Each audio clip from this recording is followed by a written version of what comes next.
Pilih karir atau keluarga?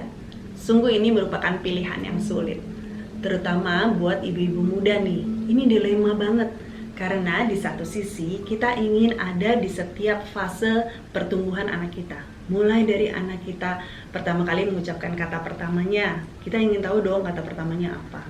Kemudian kita juga ingin banget untuk bisa lihat pertama kali dia jalan, terus udah gitu pertama kali dia membaca dan sebagainya lah, setiap fase hidup. Jadi kita ingin juga memberikan perhatian sepenuhnya dong buat anak kita. Tapi di sisi yang lain, kalau kita tadinya bekerja, rasanya kok ya sia-sia ya, kita udah sampai di titik tertentu di karir kita, terus kita harus tinggalkan. Gimana ya, kita udah kuliah, tapi akhirnya apa yang kita pelajari di kampus kita dulu nggak bisa kita pakai. Terus gimana dong gitu. Nah, selain itu juga ada banyak banget kebutuhan dari keluarga muda, banyak loh. Mulai dari persiapan untuk masa depan anak, untuk kebutuhan sehari-hari. Kalau orang tua masih ada, kita juga harus support orang tua kita, dan kita juga mesti mempersiapkan masa pensiun kita nanti. Banyak banget yang harus kita persiapkan. Jadi kadang-kadang penghasilan satu aja nggak cukup, kita harus bisa juga support suami kita. Lalu gimana? Pilih yang mana? Karir atau keluarga gitu kan? Nah, hari ini di video kali ini saya undang beberapa orang ibu-ibu muda yang cantik-cantik nih untuk sharing sama kita. Apa pilihan mereka? Yuk kita simak. Halo guys, nama aku Jessica dan ini anaknya Jemima. Nah, umur aku 31 tahun dan umur Jema 3 tahun. Untuk kegiatan aku sehari-hari, aku masih bekerja di salah satu restoran sebagai marketing.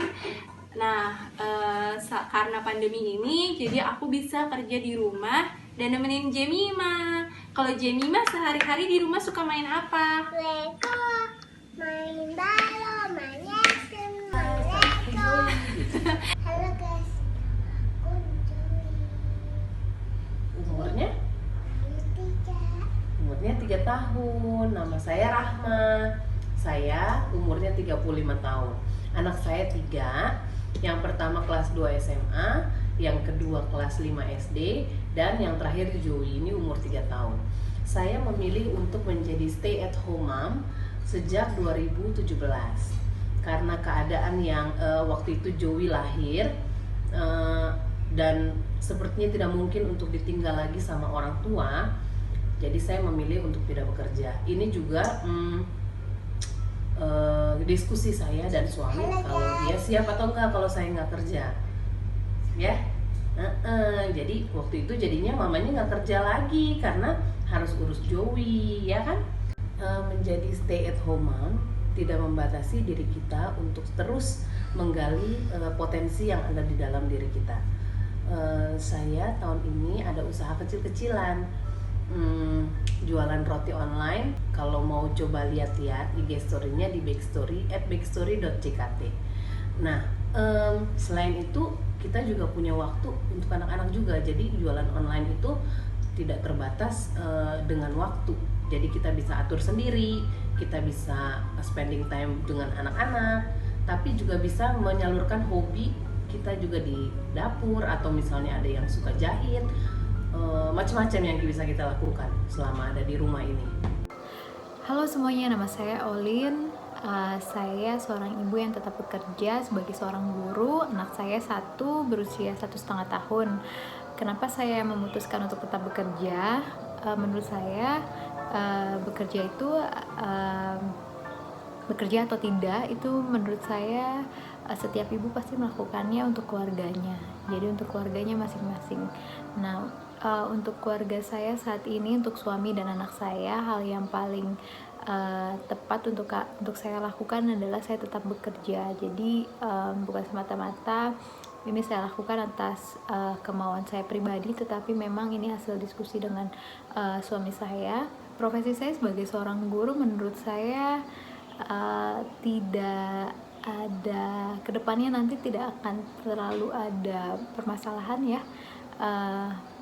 karena jam kerja saya juga saya selesai jam 3:30, sehingga kalau nanti anak saya sudah semakin besar dan sudah masuk sekolah, anak sudah di rumah, saya juga sudah di rumah. Saya juga percaya bahwa ibu-ibu di luar sana jika memutuskan untuk tetap bekerja dimanapun atau untuk tetap di rumah, itu saya percaya bahwa itu adalah keputusan yang terbaik untuk ibu tersebut dan keluarganya. Halo, nama gue Priski. Gue seorang ibu dari satu orang anak perempuan yang umurnya masih 3 tahun. Dan pilihan gue saat ini adalah masih sebagai working mom, di mana gue kerja dari setiap hari Senin sampai hari Jumat, mulai pukul 8 pagi sampai jam 5 sore. Itu kalau normal, tapi lebih banyak sih lembur. Jadi kadang sampai rumah tuh jam 7 atau jam 8 malam. Nah, yang jadi pertanyaan gue adalah, gimana sih tips sebagai seorang working mom supaya tetap punya quality time yang baik sama anaknya di rumah? Karena banyak dari beberapa ibu-ibu di kantor yang punya performance bagus sampai ditawarin posisi yang lebih tinggi di kantor, tapi mereka rela nggak ambil cuma karena takut kalau tanggung jawab mereka lebih besar di kantor, otomatis quality time-nya sama anak di rumah tuh berkurang. Tapi ada juga yang sebaliknya, yang workaholic banget, sampai benar-benar nggak ada waktu buat anaknya, weekend pun kerja, masuk dari pagi sampai malam. Jadi yang jadi pertanyaan adalah, gimana sih tips yang baik untuk seorang working mom supaya quality time-nya tuh tetap jalan juga sama anaknya di rumah? Terima kasih. Nah, tadi kita udah dengar cerita dari beberapa orang mama-mama muda yang cerita tentang pilihan mereka. Ada yang memilih untuk tetap bekerja, ada juga yang memilih untuk tinggal di rumah. Dan semua pilihan itu baik. Nah, sekarang saya mau cerita tentang pilihan saya. Saya memilih untuk tetap bekerja. Bukan pilihan yang mudah. Karena gini, setiap pagi saya mesti bangun jam 4 pagi minimal. Jam 4 pagi, lalu saya harus siapin makan pagi, makan siang, makan malam. Karena di rumah itu kami udah lama banget nggak pakai asisten rumah tangga. Jadi memang kita udah sepakat untuk bisa urus rumah sendiri. Tapi masing-masing ada tugasnya lah gitu. Nah, kemudian sesudah itu saya mesti bangunin anak-anak, bangunin suami, lalu habis itu anterin anak-anak juga ke sekolah. Setelah anterin anak-anak, saya pergi ke kantor. Di kantor kerja udah selesai, pulang macet-macetan di jalan, sampai di rumah baru habis itu saya mesti siapin makan malam lagi kan, cuma manasin doang sih karena udah disiapin dari pagi. Habis itu baru makan, selesai makan, lalu kemudian bantuin anak-anak untuk bikin PR mereka kalau ada. Sesudah itu baru kita kadel, tidur-tiduran, baca bedtime stories gitu, cerita tentang harinya mereka, baru habis itu saya bisa beristirahat. Bukan pilihan yang mudah, tapi ya harus saya jalani. Cuma kali ini saya mau kasih kalian juga tips nih bagaimana saya menjalaninya. Karena kalau kita jalani dengan sukacita, kalau kita jalani dengan happy, bisa kok gitu, bisa aja. Tips yang pertama, fokus. Saat kita di kantor, kita benar-benar hanya memikirkan kantor. Saat kita di rumah, kita benar-benar hanya memikirkan rumah. Jadi jangan sampai fokus kita terbagi, ya. Jadi kita mesti benar-benar present, kita benar-benar hadir waktu kita ada di kantor, kita fokus dengan pekerjaan kita. Kita belajar untuk percaya dengan orang rumah. Siapa anak-anak itu kita percayakan pada siapa gitu. Kita harus belajar percaya. Tapi waktu kita di rumah, kita benar-benar juga fokus sama anak-anak gitu. Jadi di sini kita bisa melihat apakah kita bisa menentukan prioritas kita apa enggak. Fokus dulu. Itu yang pertama nih. Yang kedua, pulang kantor, anak-anak adalah urusan saya. Saya harus benar-benar memberikan perhatian penuh buat mereka. Jadi bisa tuh ya kita duduk nontonin TV, acara-acara TV-nya mereka bosen-bosen deh nggak apa-apa. Yang penting kita hadir di situ sama mereka. Kita bacain cerita, bedtime stories dan sebagainya. Yang penting kita ada di situ buat mereka. Jadi begitu pulang kantor, anak-anak adalah urusan kita. Yang ketiga, weekend adalah waktu bersama dengan keluarga. Ini memang sih pada waktu-waktu awal-awal anak-anak masih kecil ini, saya hampir nggak punya yang namanya me time tuh nggak ada. Jadi benar-benar waktu itu untuk keluarga aja gitu. Jadi pada saat weekend kita mesti biasain untuk bisa punya waktu untuk jalan-jalan sama mereka atau apapun kegiatan mereka itu kita hadir buat mereka. Itu buat saya sama suami itu prioritas. Jadi kita jalan-jalan ke mall atau kita jalan-jalan ke kebun binatang, kemana, pokoknya kita siapkan waktu kita pada saat weekend untuk anak-anak.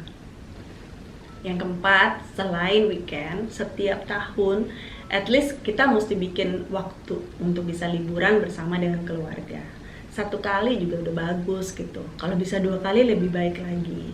Kalau memang bisa pergi yang jauh ya pergi yang jauh. Kalau pergi yang deket pun itu juga udah bagus. Yang penting ada quality time yang benar-benar pada saat liburan itu kita bareng-bareng sama keluarga.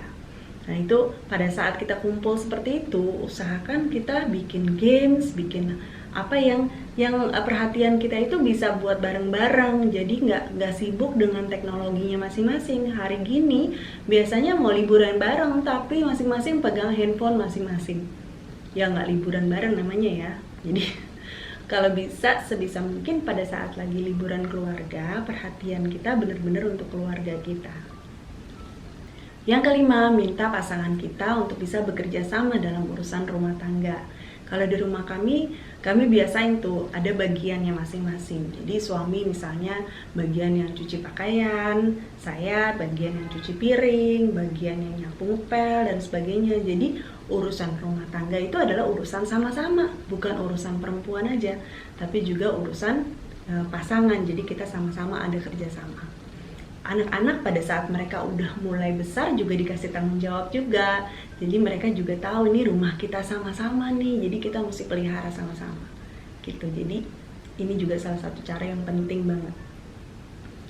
Waktu berjalan dengan sangat cepat. Anak-anak yang tadinya masih kita gendong, tiba-tiba mereka udah nggak bisa digendong lagi, udah keberatan. Mereka udah mulai beranjak remaja, kemudian dari SD, SMP, SMA, tahu-tahu mereka mulai kuliah, kita mulai ditinggalin deh. Mereka punya acara sendiri sama teman-temannya. Gini, kita harus menghargai setiap waktu yang ada. Ini bener, saya belajar banget sih, karena saya tahu nih anak-anak saya udah gede, yang satu udah SMA, yang satu lagi udah kuliah. Jadi masa-masa ini ya masa-masa saya sama suami punya banyak waktu bareng. Tapi waktu mereka masih kecil, ya waktu kita bener-bener kita curahkan buat mereka. Karena waktu nggak bisa kembali lagi. Jadi pada waktu kita punya perhatian bisa kita berikan buat mereka, dan berikanlah perhatian itu sepenuhnya untuk mereka. Jadi pilihan untuk jadi ibu rumah tangga atau ibu bekerja, dua-duanya adalah profesi yang mulia. Apapun pilihannya, kalau kita bisa jalani dengan benar, pasti baik juga. Jadi kita yang penting nih, kita harus bisa bagi waktu kita dengan baik.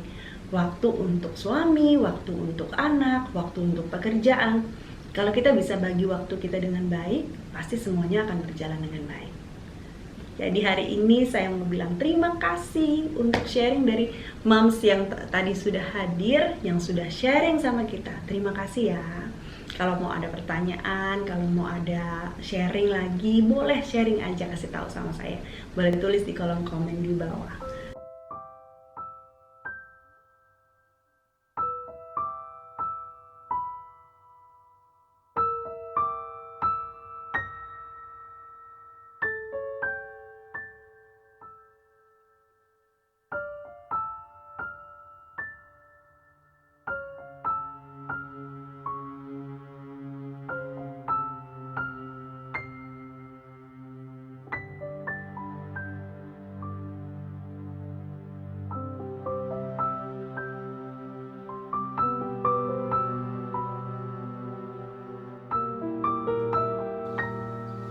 Dadah semuanya. Dadah. Tante Gloria. Dah. Sampai ketemu lagi semuanya. Bye-bye. Terima kasih udah nonton. Kita ketemu lagi di video-video yang lain. Mudah-mudahan video hari ini bisa jadi inspirasi buat kamu. Thank you.